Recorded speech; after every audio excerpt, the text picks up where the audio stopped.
नमस्कार.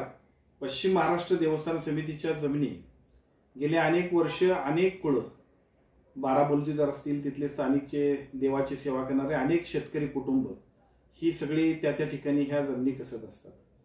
गेले अनेक वर्ष या सगळ्या पश्चिम महाराष्ट्र देवस्थान समितीचे सगळे जे काही कसणारे शेतकरी आहेत ते या जमिनींच्यासाठी सातत्याने धावपळ धडपड करतात की त्या जमिनी आमच्या ताब्यात मिळाव्यात किंवा आमच्याकडेच राहाव्यात.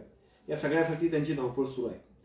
या सगळ्या प्रयत्नांना सातत्याने विधिमंडळामध्ये आणि सरकार दरबारी सातत्याने त्यांच्याबद्दल आवाज उठवून या सगळ्यांना अतिशय चांगल्या पद्धतीने न्याय मिळावा असा प्रयत्न एक आमदार म्हणून सातत्याने करत असतो.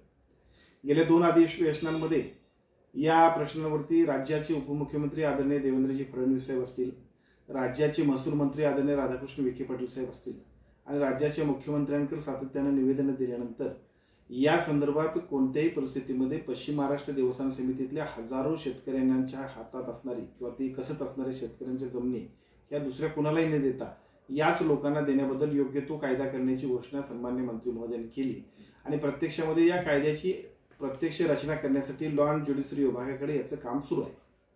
हे काम सुरू असताना दरम्यानच्या काळामध्ये मागच्या काही 6 महिन्यांपूर्वी आणि त्यानंतर उद्या सुद्धा काही लिलाव आमच्या पश्चिम महाराष्ट्र देवस्थान समितीच्या सचिवांनी काढलेले आहे. माझी सर्व शेतकऱ्यांना विशेषतः आज उद्या जे 3 तारखेपासून सगळे गगनबावडा, करवीर, गडिंग्लज, राधानगरी, कागल आणि शाहूवाडी या परिसरातल्या ज्या शेतकऱ्यांच्या जमिनी ज्यांच्या ताब्यात आहेत तिथले सुद्धा लिलाव काढलेले आहेत. साहजिकच आपल्याकडचा लिलाव काढल्यानंतर त्या देवस्थान समितीतल्या सगळ्या शेतकऱ्यांच्या मनामध्ये प्रचंड अस्वस्थता आहे. आज गुंठावर जमीन घ्यायची झाली तर माणसाला उभं आयुष्य खपावं लागतंय आणि अशा वेळेला वाडवडिलांपासून ज्या देवस्थानाच्या जमिनी आपण कसतोय त्या जमिनींचा लिलाव पडदेशी लागल्यामुळे अनेक शेतकरी अस्वस्थ आहेत.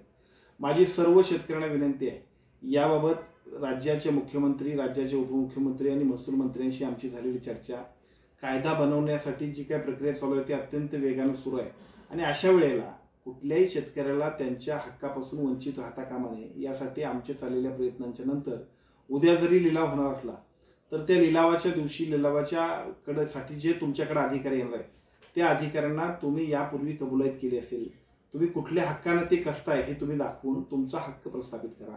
घाबरण्याची गरज नाही. कोणतरी धनदानगा येतोय आणि तो आपली जमीन घेतोय म्हणून अजिबात घाबरू नका.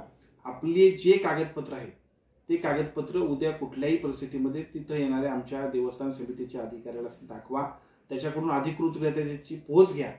जो शेतकरी अनेक वर्ष कसतोय, जो शेतकरी कबुलात करून यापूर्वी सुद्धा सातत्याने तिथे धावपळ करतोय, त्या कुठल्याही शेतकऱ्यावर अन्याय होऊन चालणार नाही आणि त्या सगळ्या शेतकऱ्यांना भविष्य काळामध्ये जर जमीन मिळायची असेल तर उद्या तुम्ही देणारे पुरावे सुद्धा तुमच्यासाठी उपयुक्त होणार आहेत. त्यामुळे लिलावासाठी घाबरू नका. कदाचित तो लिलाव हा तुमचा हक्क प्रस्थापित करून उद्या जो काही आम्ही कायदा करणार आहे त्या कायद्याचा लाभ मिळण्यासाठी अत्यंत उपयुक्त ठरू शकतो.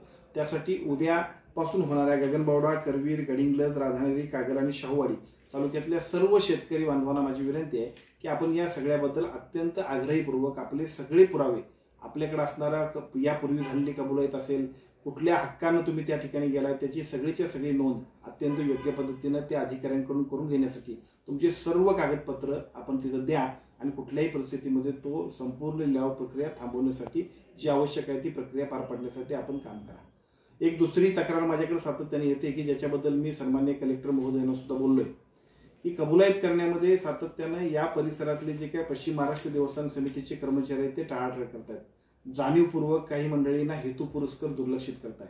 100-125 किलोमीटरवरून आमचा शेतकरी येतोय आणि त्याला उद्या या, परवा या किंवा जाणीवपूर्वक एखाद्या शेतकऱ्याचा विडा घेतल्यासारखं सुद्धा काम करतायत. पुढच्या टप्प्यामध्ये किंवा पुढच्या वर्षीपासून या सगळ्या कबुलाती करण्यासाठी त्या तालुक्याच्या ठिकाणी आमचा पश्चिम महाराष्ट्र देवस्थान समितीचा कर्मचारी जाईल. तहसीलदारांच्या निगराणीखाली तिथल्या कबुलाती होतील.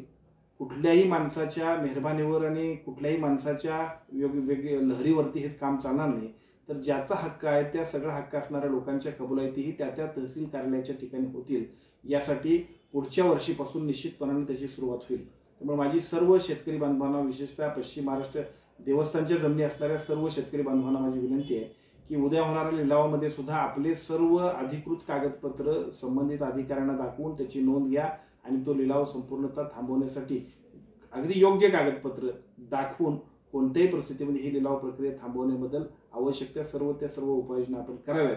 आणि त्यानंतर सुद्धा जर का आपल्याला अडचणी वाटल्या, आपल्याला काय मनात भीती असेल, आपल्या काही शंका असतील, तर दर सोमवारी मी सर्किट हाऊसवरती कोल्हापुरात असतो. या सोमवारी सुद्धा देवस्थान जमिनींच्या विषयावरती ज्या ज्या माणसांच्या शंका असतील, सूचना असतील, त्यांना काही या सगळ्या बाबतीत काही आक्षेप असतील, विशेषतः देवस्थान समितीतल्या कर्मचाऱ्यांच्याकडून जाणीवपूर्वक जर आपल्याकडे टाळाटाळ होत असेल, तर अशा सगळ्या लोकांच्या वरती सुद्धा योग्य ती कायदेशीर कारवाई करण्यामध्ये आम्ही लोकप्रतिनिधी म्हणून कुठेही मागे पडणार नाही.